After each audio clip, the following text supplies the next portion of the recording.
So let's start with a word of prayer, and we'll get started. And like I said, my goal is 45 minutes, so we've got plenty of time downstairs, scope out which kind of pie we want for the church conference, all that kind of stuff. So let's start with a word of prayer. Gracious Heavenly Father, I thank you for this evening. I thank you for those that have given of their time to be here, to hear this live, to ask questions, and to be an encouragement to me. Lord, for those that will watch video later in the weeks, Lord, let the information be as clear to them as it is to ask questions this evening. Lord, thank you for those that have helped, Karen in preparing all of the materials, Jeannie for producing the recording. Lord, it wouldn't be possible without help. And I'm so blessed to be a part of a church that. I pray that this meeting would be profitable. I pray this in your name. Amen. Okay. Well, let's get started. It looks like... congratulations on your 10 years. Thank you. It's been this decade... Thank you. This decade has gone very fast. And so... Yes, when I saw that, I was like, 10 years? Yeah, 10 years. I was like, I guess it was. Yeah, it's been a while. It's been fun. And I think back, and I can still remember where different people were in this room when the Sunday school leadership had their opportunity to talk to me. I think the Bradleys are pretty much in their spot. Behind them, because I will never forget, was Terry. Because he was the one that asked me, "Are you always going to dress that way?" I had on a suit and tie, and he had his ponytail and his Harley Davidson T-shirt and was wearing. And I said, "No, sir, I'm trying to get a job." And we were friends ever since that point. Virginia Woods sat right there and asked me. And so, a question about weekly workers meeting that I didn't answer right. It's all turned out okay. So we're going to do the fall leadership meeting. We're kind of looking to the future. It's church conference. It's post-vacation Bible school. There's a lot of reasons why this meeting doesn't need to be as normal. Karen has the packets of material. We're going to touch on, we're not really going to touch on the packets. Most everybody in this room knows those packets forward and backwards. I will tell you this, when we get down to those red sheets and the gold sheets, part of what we're going to talk about tonight is I estimate any given Sunday our attendance is off by 10%. And that's driving me crazy. And so we're going to talk about that in the second half of the meeting. But I really think to get started, we need to kind of focus on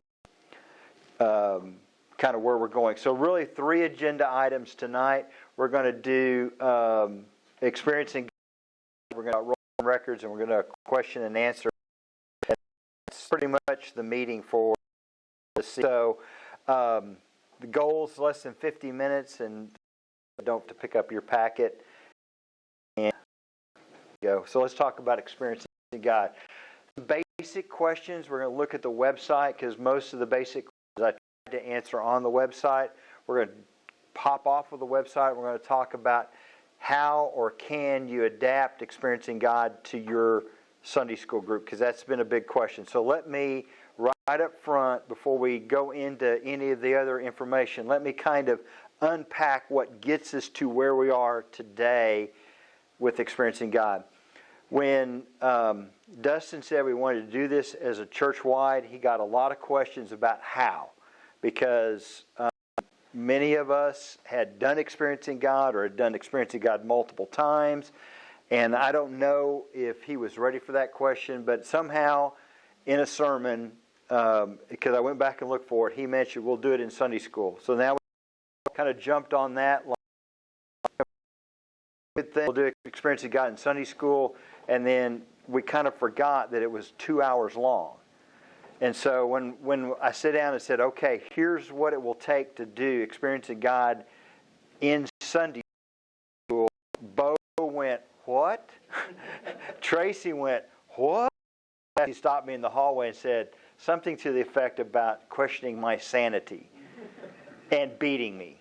And then, Tim was like, I don't know. And so then it was like, okay, Dustin, let me think about it and pray about it. So I went back, put it in a prayer journal, started praying about it. How can we make this work, and giving as much flexibility as we can and trying to get it done for the most people. And so I came up with, we're going to try to do 75% of our average worship attendance, adults and students, in 2 years. That seems like a worthwhile goal. So how that plays out is if we can do 90 in the fall, 9 groups, another 9 groups in the spring, 6 groups in the summer, halfway at that point.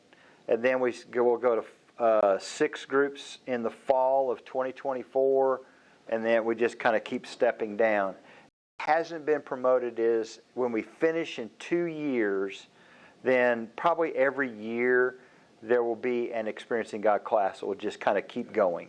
So that as we kind of develop an Experiencing God mindset as a church, as we begin to speak kind of in Experiencing God terms, those people coming in will have a chance to catch up to where we're at mentally, spiritually, and understand how this church is processing walking with God. Okay?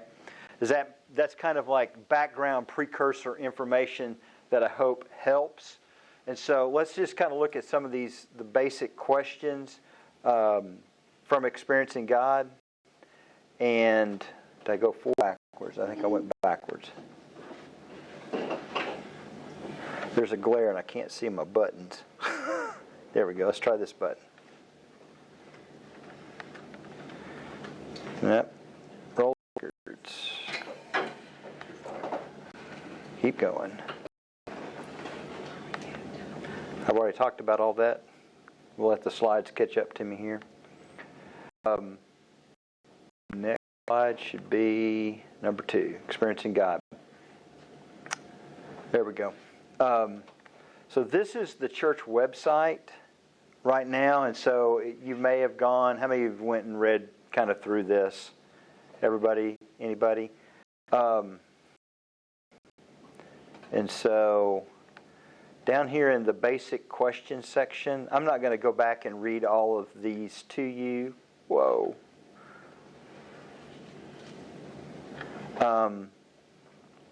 If I can get which is going to work better, touching you or not touching you? Yes. Neither, I don't think. But why do Experiencing God? We talked briefly about the language and those sort of things. How long does it take to the course? It is 12 weeks, and I think the minimum that you really can get seriously consider doing Experiencing God and having a good experience with it is about an hour and a half. How is it different? Isn't answered on here because a lot of people don't know Experiencing God, haven't done it.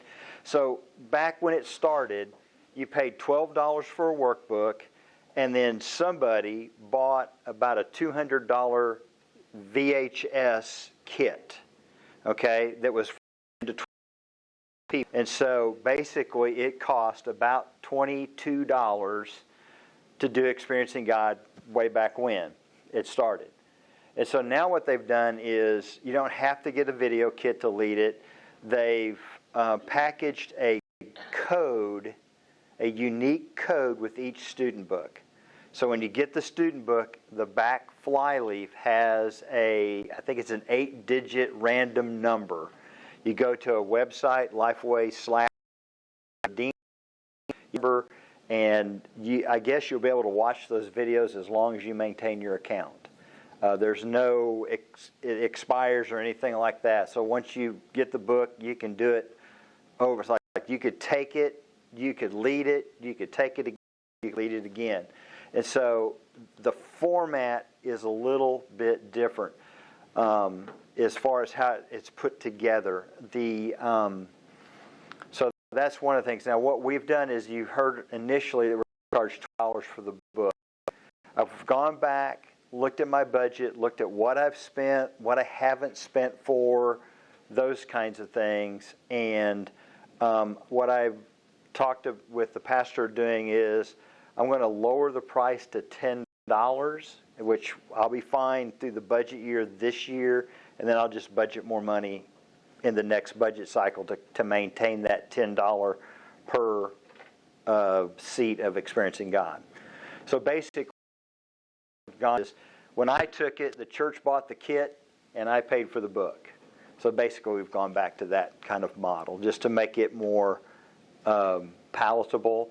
Know this, in your Bible study class, if there is someone who can't afford a book, just tell them sign up, tell you pay later, give me a call, and it'll magically just be marked paid. Okay?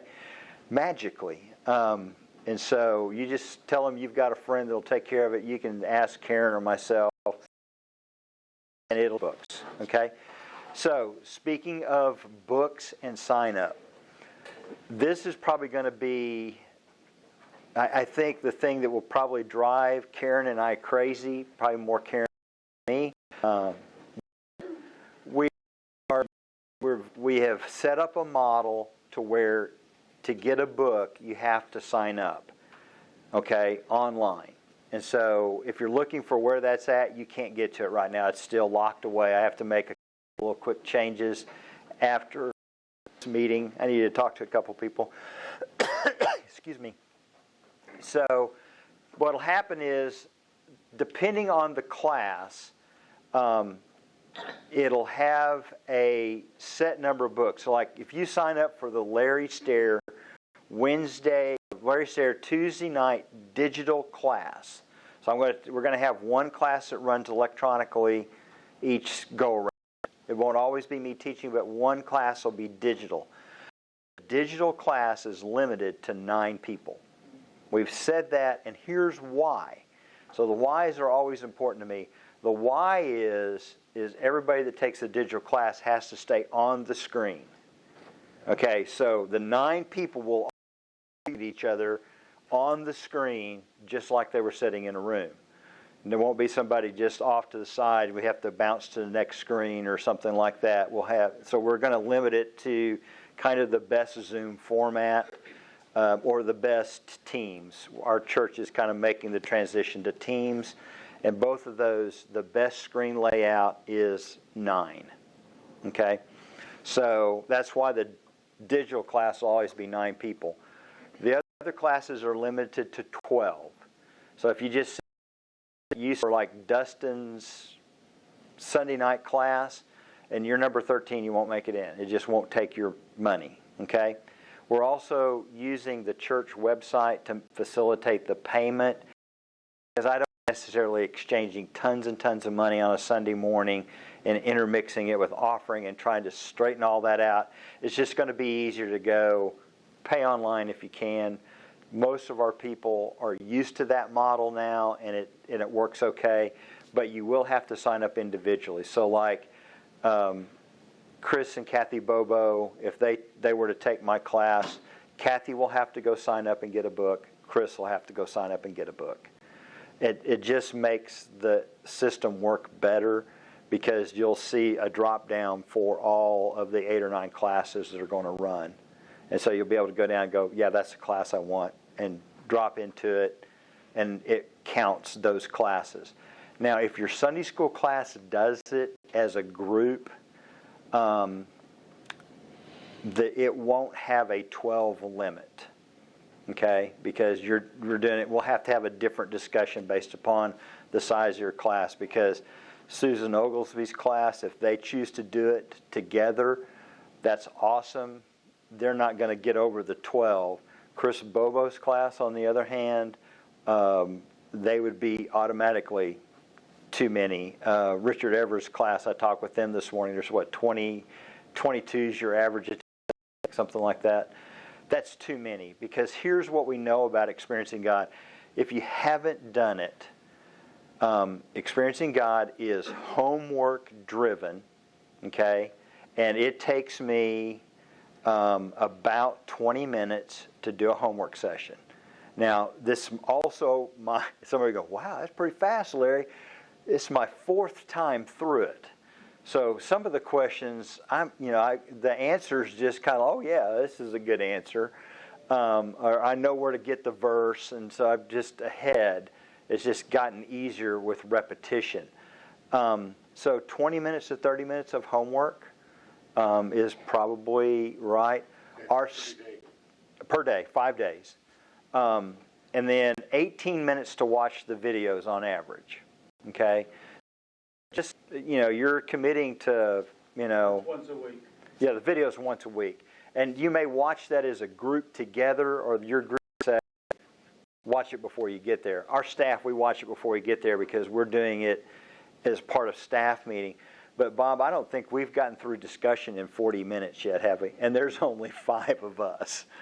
Okay? So we want lots of participation in experiencing God. And if we have 20-ish people, there's just no way you're going to get good discussion. So in just a second, we're going to talk about some of the adaptations that we could use. Here's the kicker, though. If you have small children, if you have super small children, it's not a problem. If everybody in your class kids are under age 4, this won't apply to you. Okay, so if your kids are age 4 and up, this will apply to you. We're not changing our schedule. So that means there would be no child care to extend. So basically, if you have children, you pretty much are going to have to do it outside of the session, at least for this go around. We'll come back and reevaluate that. If there's a hue and cry, we'll try to figure something out. But in trying not to, so I think I told, it was your group this morning, I said this, that the original was that I would just assign your group 2 weeks to work extended childcare. Okay? Yeah, Bill's laughing. I was figuring this was the end of my 10 years here. But the only way I could figure out how to make it work, and like Tracy go, gosh, I'm going to need 60 people. Well, the only way to get 60 people is we're all taking a turn. And that would be the only way I know to really get that done. And so so just know that if you have small children, that's going to be hard. But as you are looking and trying to answer questions, just know that going to the website, this is going to be the home for all of the information. Tonight, a little grid of who's teaching when, that kind of thing. And as you get into this and you have people that are interested in experiencing God, you'll be able, we're able to craft groups. So your whole group doesn't want to do it, but maybe, like the men do. Well, great, we'll just have a men's group, and that's okay. It's not about do we all do it together, okay? Kind of realize that. So let's talk about some adaptations. Larry, yes. What about the teacher's material? I'll just give it to you. Okay. We're just ordering teachers' books, and if you're leading, you'll just get a teacher's book. Karen's ordering 90 books this week and 10 or 15 10 years, guys. I can't remember what I asked you to order, Karen. 90 and 20. 90 and 20. So we'll have plenty. We'll just keep them on stock for a while. But as we try to get our presentation to keep moving,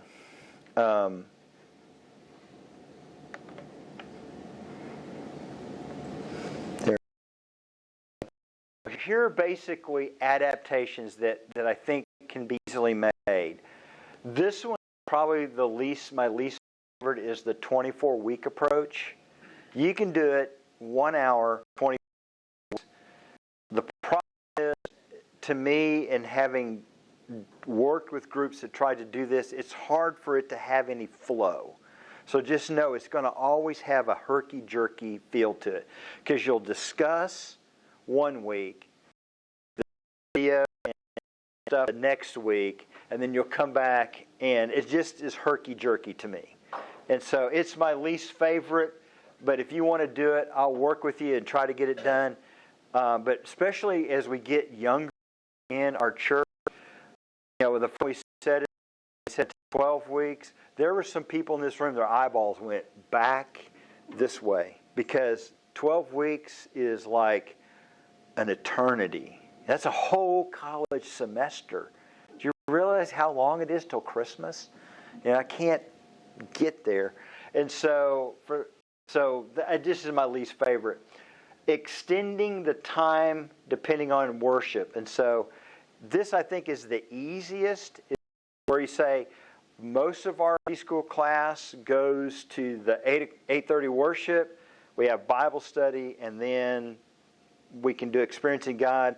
And since we're not sharing rooms right now, it's really easy to run over 30 or 40 minutes, and no one's going to bother you.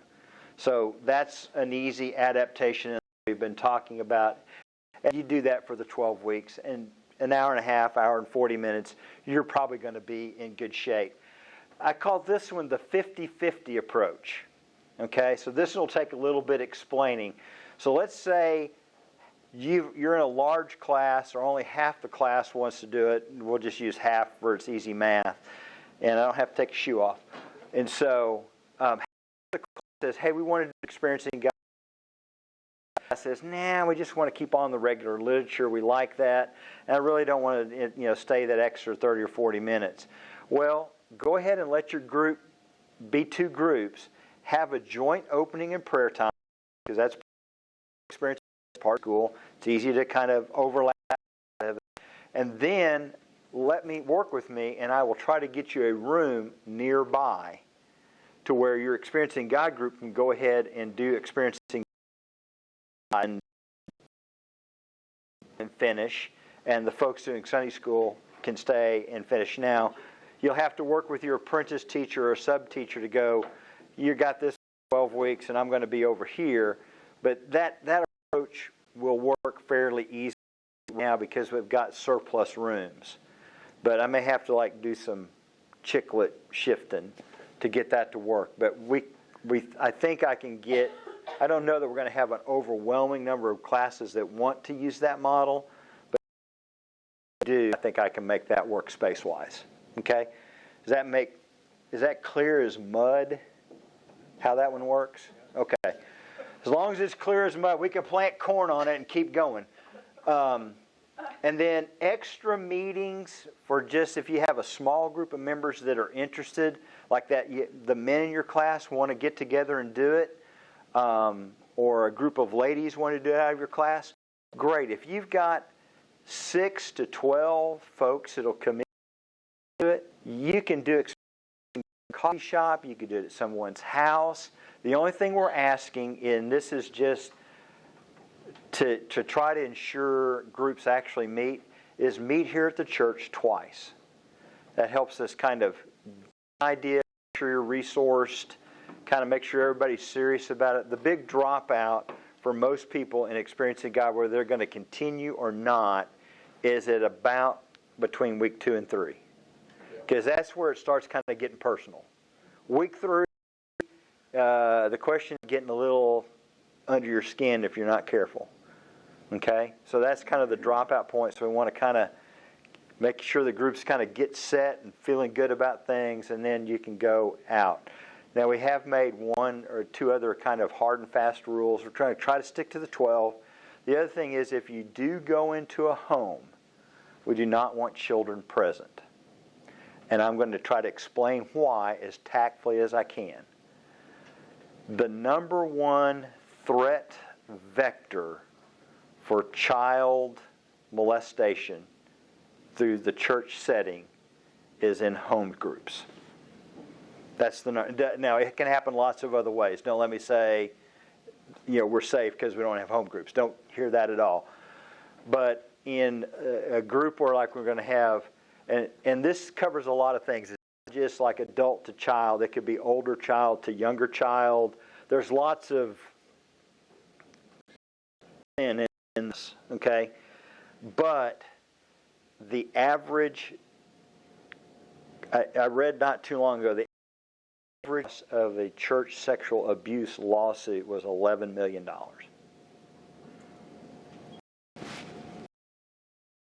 The risk. Now, you can explain that to your class any way you want to, But we're going to probably be pretty picky on that one. Does that make sense as to why? Now, if you have a group and you've got 1 or 2 moms that need childcare, see me. We've got a voucher system. Just let me solve the problems, okay? We'll figure it out. We're smart. Well, at least y'all are. And I know Judy. We'll get there. Okay? But that's why we're kind of going to be pretty stickler on that. We don't want children involved. Not being watched or, like if we need to, there's some things we can avail ourselves to. But did everybody understand why? Okay. It's just terrible to have to be that way, but that's kind of what it is. Any questions about the adaptations? Work for you? Now, is that the only ones we can make? No. We're smart people. We'll try to figure it out. Remember, the goal is to get many people through experiencing God, not just to get it all in one shot. This is going to be a part of our church for a long time. We just want to kind of get the process rolling, get as many people in up front, and just keep going. Yes, sir. Okay, in the email that you sent out, asked all of us or some of us about being involved in this. Well, if anybody that wanted to volunteer, that was the gist of it. You were suggesting in that the teacher have somebody else teach the regular Sunday school class. Yeah, that's I think what I said in the email. And you could go the other way. That's especially, I've already messed my slide up. But there's a couple things that are going to happen from experiencing God. I'm just going to be honest with you.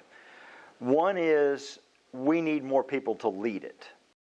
Okay, so we're asking people. There's some people that I think are going to come back and lead a group because they had a good experience with it. It was life-changing, that sort of thing. But for those of you who've been through experiencing God, how do you go through experiencing God and not have, at least at the very minimum, a passing interest in seeing people come to know Jesus? You're not going to make it through experiencing God, and be honest with yourself, if that doesn't happen. When he's talking about joining God in His mission, Jesus was pretty to the point. I came to seek that which was lost. So if you want to know what a big chunk of the mission is, you're signing on right up front for that. Okay?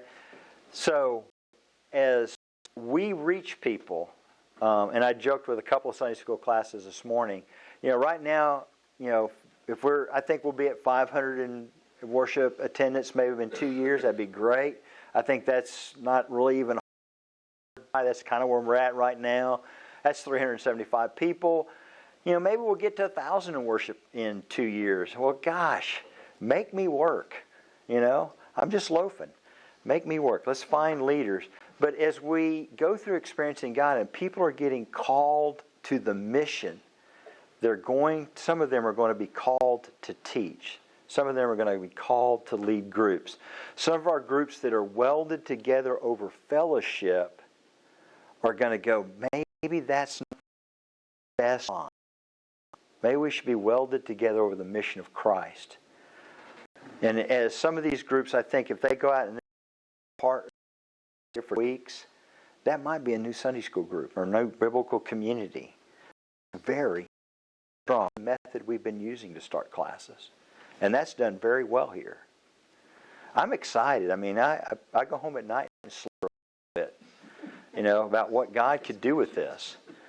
But it's and there's going to be some growing pains in this, and there's going to be some people that are going to jump on this, and it's going to transform their life. And that's, who doesn't want to be a part of Bible studies that are changing people's lives? You're anticipating most of these groups. When we first started, that was the plan. Now I think they'll be all over the map. If you wanted to start an Experiencing God group for green leprechauns that are you 6 of them, start a group. I think that's where we're at church-wise. Meeting on Friday midnight. Meeting on Friday midnight. Matter of fact, when we went through our staff, the staff can start a group anytime they want to. They can do it around their schedule that works for them. Same thing with y'all. If you want to start a group and say, Experiencing God at night, that's too much. I'd much rather have a 6 o'clock Experiencing God group.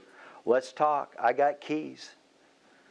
You know, I know how to program the door locks. I don't have to get up with you.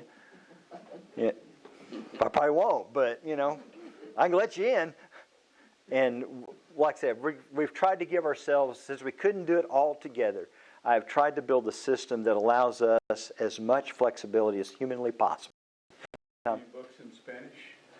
I have not yet because I have not talked to our Spanish group. I don't even know whether this new version is available in Spanish. I believe it is. I think. I will go and double check when I get back from vacation, but I just more hadn't talked to the group. And if it's not in Spanish, I can get it translated. It will be soon, for sure. Yeah, it will be for soon. They're not gonna miss it. Yeah, they're not. It's gotta be. And I suspect it'll probably wind up in Korean. Other questions about that? The other thing, as I touched on already, there are going to be new groups and new leaders come out of this. If it doesn't, then I don't know what went wrong. You know, it's just kind of the way it is, I think. Okay, let's talk about Sunday school records. Okay, I know this is the conversation that everyone came for, is to talk about Sunday school records, and so like I said, I think any given Sunday we're off about 10% coming back from COVID. And the first thing I want to do is kind of get your permission. So I have 3 questions I want to do with Rick in the remaining 15 minutes. So question 1 is everyone ready to do away with open attendance? And you're going, I didn't know we had open attendance. When we came back from COVID and we started doing again, right now they are set to where literally you can go pick, I can go join it, I can go be counted in a preschool group. And so basically we just said, we're glad you're here, go wherever you want. Because as classes were coming back and not coming back, it just easier to say, just go to a Bible study. Well, that's making our roles very, very messy, as some of you can attest to. And it's confusing to our people, because most of the time, if we go back to the way it was set before, then most people only have one Bible study up here. The Bible study that is their Sunday morning class. It just will make the check-in process a little smoother. Is it okay if that? I think we're past COVID. I think we're going back. Does that mean I won't have to search for the alternate group? That's exactly what that means. And so, okay, so if everybody's good with that, I wanted to let you know it's coming. All this will take place August 14th. We'll change that, and it'll go back to we've been working. Karen's been working on trying to get people like out of multiple groups and into the group they're actually attending. And email Karen, and she'll be glad to move them if they need to be moved. Okay. So that was an easy one. That was kind of the slow pitch softball question. And so the next one is they get harder in difficulty as we go. So the next question then is this one: is what record system works best for us today? Okay. So in 10 years, how many ways of keeping records had? System? 2. I hear 2. We'll go with 2. So we started out when I came. We had the old paper notebook. Okay, that was the first one. We went to the computer and we printed out a list and we sent it to the class. Okay. Then we went to the hybrid, which was still doing the notebook, but we had began to foray into the digital world, and so you could check people in, and they could check themselves in a notebook. And then on Monday morning, the receptionist, which would be Rochelle now, would sit down and she would spend about 2.5 hours trying to reconcile all that together. Okay? 2. So then the third one was electronic self-check-in. So this was during COVID. So if you came to a Bible study, we had self-check-in. That's when all the kiosks came into being. And then that was meeting online, they checked in through that process. So we did check. And we will refer to this henceforth as the dark period. Okay? We did good, but we have Sundays in there where we have like 100 people in Bible study, and I know that's not true. So if you don't see me putting this on reports, just know, oh, that's Larry's dark period. Okay? Now we self-check-in with kind of people monitoring it and kind of double-checking. Jerry was going through it and making sure everybody was here. And so that leads me to some questions. What's best for us today? Personally, I go back to the paper copy, and here's why. Basically, it was expensive. It's time-consuming. It takes it's amazing how long it takes to snap paper in 40 notebooks. Some of them are 2 sheets. Some of them are 3 sheets. Some of them are just 1. All of the stuff. I don't have a pencil. All that stuff was a part of it. Okay? I'm just going to say, I wouldn't want to. I mean, there's so many reasons not to do that. All in favor of no paper, raise your hand. Thank you. But my point is, the biggest issue for our class is having enough people who, when Connie's not there that day to monitor our. I'm going to come to that. So if we don't want to do paper, then hybrid's out too. Because it still involves making the notes. So now we're got.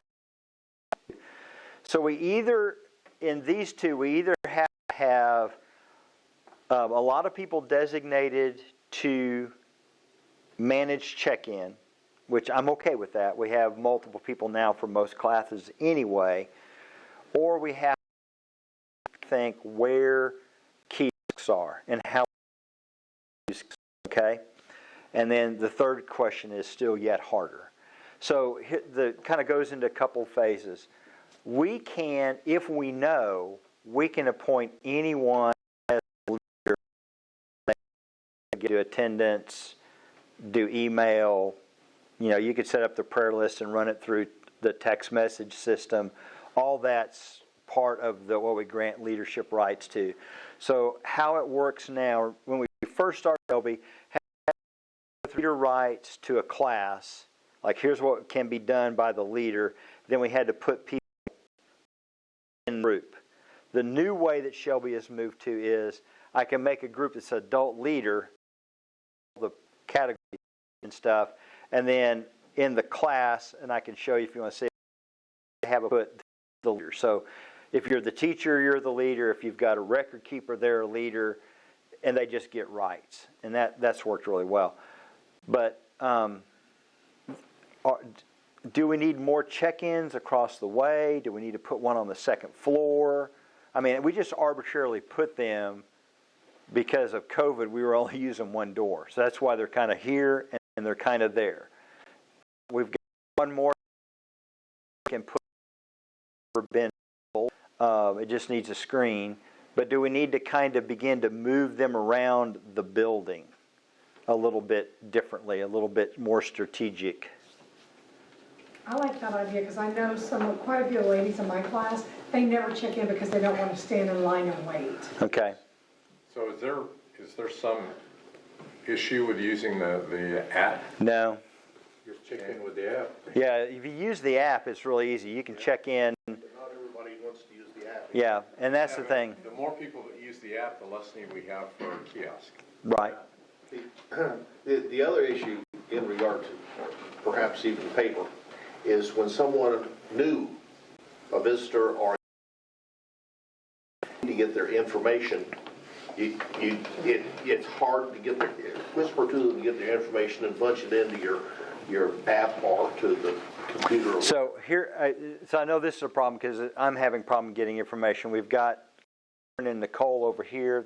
So if somebody comes over here, we get information. They get directed to Karen and Nicole, or today it was myself, and we fill out the form, we copy it, we give it to the teacher. That works well over here. Kurt tends to just drop them. So in the process of record keeping, do we need to, and I would be in a room that doesn't have one, you know those little plastic things that go on the wall that we could put some of the record keeping stuff in, or you know, do we need something like that's just got some basic supplies that are always kind of at the door? Plus you got somebody that just appears. Yeah, and we do have that on a rare occasion. That way you can fill it out and drop it off at the office. Yeah. Well, I'll work on that, and I'll give that some thought and talk to Kurt, who deals with the building and stuff. But we'll see how that plays out. So I'm hearing it'd be great if we had a kiosk upstairs, kind of like around the elevator. Is that a Yeah, there's a little table right there. good nod with me? We could put on a table. I'm not opposed to buying a stand. Yeah, John? Larry, is it possible for us to fill out demographic information on visitors in Shelby? I've never seen a way to do that. You can, but I don't recommend doing it on a phone. I mean, I can show you, Okay. but it is tedious. That's why I don't do it. To do what on the phone? It's tedious. Visitor information. Yeah, it's like you're dealing with small fingers and small spaces, and it's just tedious, and And the form they can fill out. yeah. And it doesn't always stick when you do it, because I've done it, and then there's, like, sending out on mine is still blank. Well, And I know I put her. so here's what happens, and so like if you put in Larry visited, okay, you put in Larry visited in a little thing, it doesn't actually go to any roll sheet. It goes to its own separate list. We don't pay for visitors. Like when we put somebody in the system, then we're charged hundredths of a penny or something, or what it is. But when we put them in that visitors tag, you could put in Donald Duck. It does not care. It'll take. Matter of fact, when we first started, we put visitor 1, visitor 2, visitor 3 visitors. So I can show you if you want to, John, how you can do it. You can, and then Karen gets notified to approve it. But it's just to me, it's tedious. If you're doing it on a computer, like the ladies have a laptop, and so they actually can type them on a laptop, and it's a much easier process. Okay, so I hear maybe we need to look at the distribution of where they are. This one down here seems to be, that's by the back door, right where you came in, seems to be the one that just walks past without regard. Does it need to be the one that goes upstairs? Okay, when I get back from vacation, you may find them in different spots. And then I'll let you know. But I think the big thing is just encouraging our people to use them. And I may need to get more across the street. And like Port Charles, they don't even have one. And so we'll have to figure out maybe a little bit there. Can I ask a quick question? Yes, you certainly may. I only have one leader per class. I use mine for Zoom, so my phone's occupied, and then of course we leave, we go to church, and then I don't end up keying everybody in. Well, and that's the thing is, like, if you're the teacher, I would automatically get people that say, "Would you my room, add you to it, and then the next week you'll be in attendance." Okay, I can do that. Yeah, as a leader, you've got too much going on. We want you to be dealing with folks and getting ready and doing a good job there. This is a great entry point for someone to just, here, I'll do that. And they can sit there and, it's real time. So if they're getting ready to check me in, and my guy get a green check, it's done. They can move on to the next person. Okay, so you're ready for the hard one? Got to end on a good hard question. So here's the hard question. Question number 3. Name tags. How do you feel about name tags? I like them. You've used them before. So do we keep printing them? I'm sorry, Susan. I made lanyards for my class, and they don't wear them. Okay. Well, the machine spits one out every time you check in. Yeah. And so, obviously, continue to do it for children, parents. But literally, I can turn them on or off. With coming back from COVID, I turned them on because everybody was all jumbled. To me, it helps. Dustin loved it when he came to be our pastor. We all had name tags on, though he quit getting one. It helps the new people much more than the old. Yeah, it does. Good plan. I don't know, as an old person, I like to have it because That's right. I'm a nerd and we always wore badges, and so I found out when I went to a place where the typing was small that I wasn't really remembering people's name. I was looking at their badges, so. Well, it doesn't bother me if people don't wear them. Just, they can pick them up, stick them on their coffee cup. That's what my wife does. It's pretty smart. Cup, because she carries it the whole time, or that kind of stuff. So I'm hearing we like name tags enough to keep printing them. They are not the cheapest thing in the world, but I think we're getting way more benefit than what they're costing us. Especially for guests and new people, then they can interact easier. So I will tell you what I am looking for. I would love to set up somebody like for like where Kirk's at that can like welcome a guest, get the information. Yeah.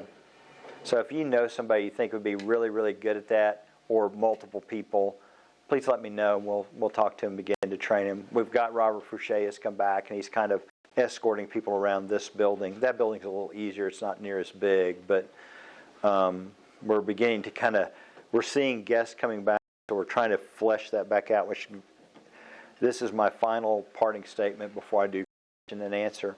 But it is fun to do that. If you know somebody's interested, it is fun to sit down. You late to class every Sunday. Sorry, Bill. But, you do it. Yeah, you'll get to know a lot of people. And you'll also become part of the message for Larry. What people have learned is you tell the 2 welcome desks that you need me, and then as I pass by, I get redirected to where I need to go. And so know that. Okay, quick question and answers. Anything else that we need to touch on?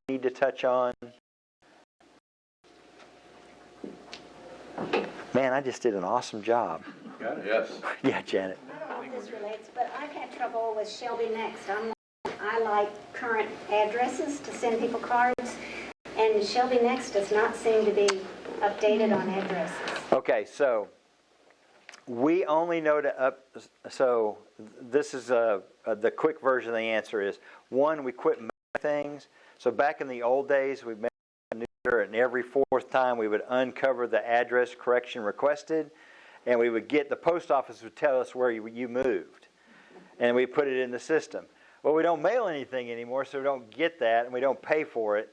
So now we're dependent upon people either going in and typing in their address and saying, we've moved, which very few people do, and then, or Sunday school teachers telling us, we do get probably the most that way, so-and-so's moved, oh, can you tell us where, and then the address gets mailed to us, or emailed to us, and so our good source of that's coming at is gone. The other thing is, depending on where you're at in the Shelby leadership chain, you have to opt the directory. And so you have to say, I want to be a part of the directory. And so not everybody wants their address out there. So the directory is actually an opt-in. So encourage your class to opt in. Keep yourself up to date. It is a gatekeeper, and I think some people, like, I changed it, it didn't change. It has to go through Karen or I to get approved. So, final questions? Can we clean up this list, because some of these people I've never even heard of? Yeah, you can. You can always drop people if they've moved, they're dead, they request. Those are the big 3. Okay. Or we churched them, which that hadn't happened in a long time. But it still is a viable option of being removed from the churchdom. If you don't know what that is, I'll explain later. Okay. Thank you for being here. Thank you for the investment of your time. I appreciate it very, very much. If you have questions, just know I'm on vacation this next week. Karen's this, and she knows almost as much as I do. And if not, Karen is one of the 2 ladies that knows how to get a hold of me, and I've got the other one with me. That's what I know what I'm doing. I can get in touch with you. So, but I'll be back. Our youngest son is preaching his first sermon at the First Baptist Church Arlington, so we're going to be there next Sunday. So, Big Yeah, Our son used to go to that church. I keep giving you a hard time. They've done the sermon series. Summer sermon series has been Ecclesiastes, so he's the last 2 verses of the book of Ecclesiastes. So, but we're going to be there for that, and I'm going to do some professional development with their video staff. So, but anyway, and Jeannie's getting ready to go back to school, so I won't see her for a month anyway. So, let me pray, and we're out of here. Gracious Heavenly Father, I look forward to this group. They just energize me and get me excited about what you're doing here, God. I appreciate their faithfulness. I appreciate their encouragement. Lord, just continue to encourage them. I just thank you so much for the years that you've allowed me to be here and to look forward to more years. I pray this in your name. Amen. Amen. Thank you, folks.